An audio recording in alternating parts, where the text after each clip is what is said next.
Atlantic wall has been penetrated. There, after the first assault, the Allies clung precariously to a few beaches. But now they have a solid foothold on Fortress Europa. Men and material have poured onto the newly won beachheads with every favorable tide, and on some unfavorable ones. The Allied command has announced that the Battle of the Beaches is complete. The tremendous offensive was bitterly contested. The Nazis knew that each passing hour diminished their chances of throwing the Allies back into the sea. But the American, British, and Canadian troops pressed forward firmly onto the soil of France and made contact with the French people. This was no pushover, driving the Germans back. Some of our troops dropped within yards of the water's edge.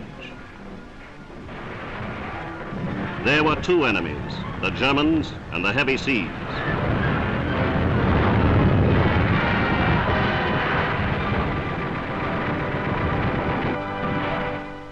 German prisoners were taken almost at once. American and British aircraft supported the shock troops magnificently, preventing the Germans from marshalling reinforcements. American marauders plastered peaceful-looking forests, the hiding places of Nazi tank formations and vicious dumps of high explosive.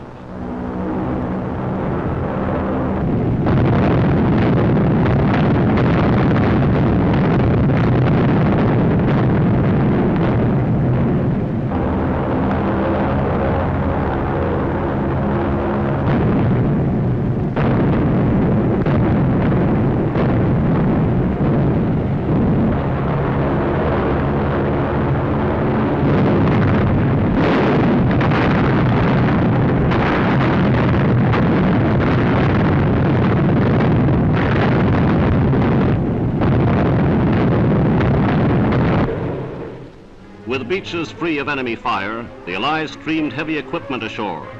Lumbering bulldozers set about clearing the way for vital air landing strips. The blast of Allied shells left shattered German defenses and many dead German defenders. Survivors were given prompt attention by medical corps men. Some were grateful, many bewildered by the smashing Allied blow.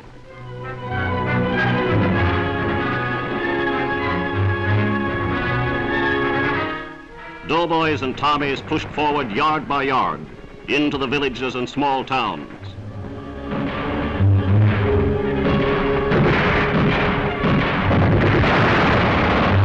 And more prisoners fell into their hands. Some were still arrogant, reluctant to raise their hands in defeat. Landing craft carried the captives back to England. This then is Hitler's invasion of Britain. They come now, defeated men, to the confinement behind barbed wire.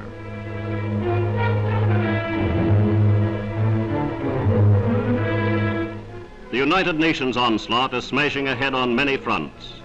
Here in Rome, American General Clark, commanding the Allied victors, watched his men march into the city. The Allies were able to view the work of their mighty air support. Some of these rail yards were bombed months ago, but repairs for the Germans were out of the question. And this is the same devastation now being wrought to Nazi transport throughout the whole of Europe.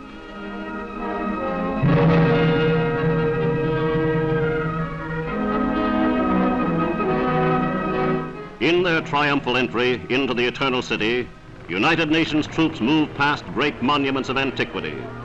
The long history of the ancient city has seen few more joyous events. The liberators were acclaimed with ecstatic fervor. Rome is the first great capital to be freed from the enemy.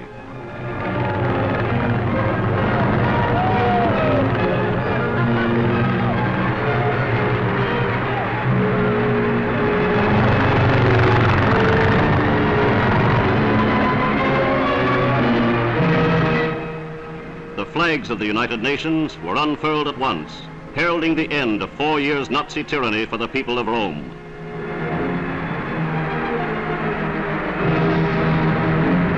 And here is the balcony of Piazza Venezia, where Mussolini once harangued his people. But suddenly there is excitement in the square. A bomb has been thrown into the former German headquarters. The Italian people discover that Quislings were hiding inside.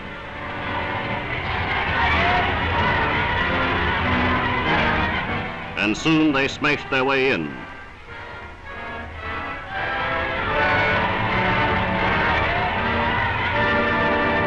The traitors who collaborated with Germany find little forgiveness in the hearts of the people. As General Clark rode through the capital, American flags found their way into the hands of liberated Italians.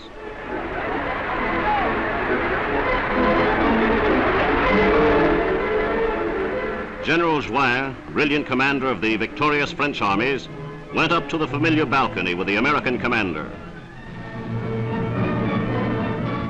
Then the drama shifted to St. Peter's. His Holiness the Pope was about to speak, and nearly 500,000 packed the historic square.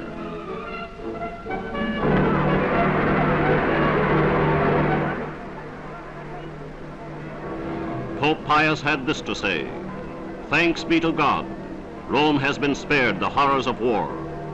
We should show our gratitude by good works and charity, and cease from hatred and rancor." Ieri ancora trepidante per la vita dei tuoi figli e delle tue figlie, per la sorte di incomparabili tesori di religione e di cultura, con dinanzi agli occhi lo spettro terrificante della guerra e di inimmaginabili distruzioni. Guarda oggi con nuova speranza e con rinnovata fiducia alla sua salvezza.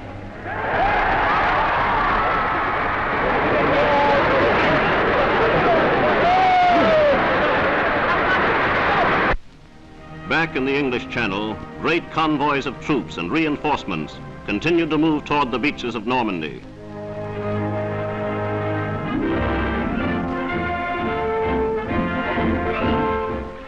The beachhead already had expanded to 50 miles, and they put ashore the complete equipment of a highly mechanized army.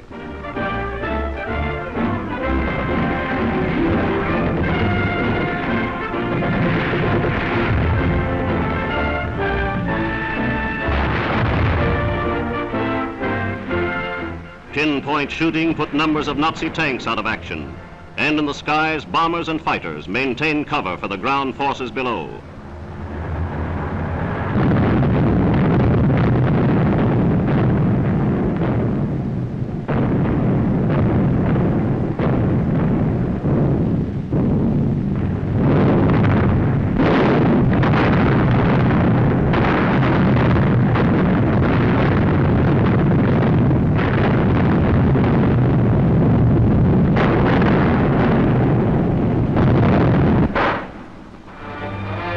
Troops are received as long-awaited friends.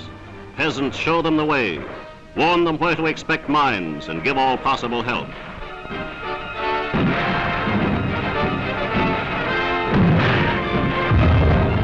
The Allies have found firm resistance and are prepared for even stronger contests.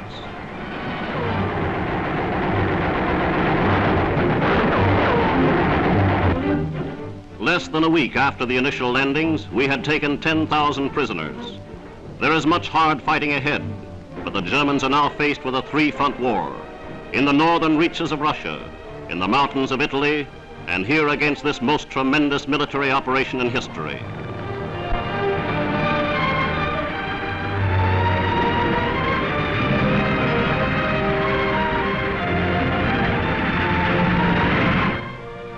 Among those witnessing the beachhead operation was the Supreme Allied Commander, General Eisenhower.